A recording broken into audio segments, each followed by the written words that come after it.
The Holy Bible. First book of Moses, called Genesis.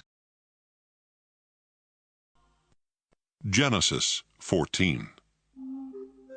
About this time, King Amraphel of Babylonia, King Arioch of Ellasar, King Chedorlaomer of Elam, and King Tidal of Goyim attacked King Bera of Sodom, King Birsha of Gomorrah, King Shinab of Admah, King Shemeber of Zeboim, and the king of Bela, also known as the city of Zoar. King Chedorlaomer and his allies had ruled these last 5 kings for 12 years. But in the 13th year, the kings rebelled and came together in Siddim Valley, which is now covered by the southern part of the Dead Sea. A year later, King Chedorlaomer and his allies attacked and defeated the Rephaites in Ashtaroth Karnaim, the Zuzites in Ham, and the Emites in Sheva Kiriathaim. They also defeated the Horites in the hill country of Edom as far as El Paran near the desert. They went back to the city of En-Mishpat, better known as Kadesh. Then they captured all the land that belonged to the Amalekites, and they defeated the Amorites who were living in Hazazon Tamar. At Siddim Valley, the armies of the kings of Sodom, Gomorrah, Admah, Zeboim, and Bela fought the armies of King Chedorlaomer of Elam, King Tidal of Goyim, King Amraphel of Babylonia, and King Arioch of Ellasar. The valley was full of tar pits, and when the troops from Sodom and Gomorrah started running away, some of them fell into the pits. Others escaped to the hill country. Their enemies took everything of value from Sodom and Gomorrah, including their food supplies.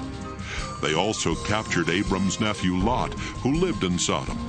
They took him and his possessions and then left. At this time, Abram the Hebrew was living near the oaks that belonged to Mamre the Amorite. Mamre and his brothers Eshcol and Aner were Abram's friends. Someone who had escaped from the battle told Abram that his nephew Lot had been taken away. 318 of Abram's servants were fighting men, so he took them and followed the enemy as far north as the city of Dan. That night, Abram divided up his troops, attacked from all sides, and won a great victory. But some of the enemy escaped to the town of Hobah north of Damascus, and Abram went after them.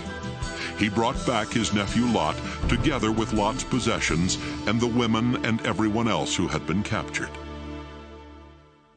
Abram returned after he had defeated King Chedorlaomer and the other kings. Then the king of Sodom went to meet Abram in Sheva Valley, which is also known as King's Valley. King Melchizedek of Salem was a priest of God Most High. He brought out some bread and wine and said to Abram, I bless you in the name of God Most High, creator of heaven and earth. All praise belongs to God Most High for helping you defeat your enemies. Then Abram gave Melchizedek a tenth of everything.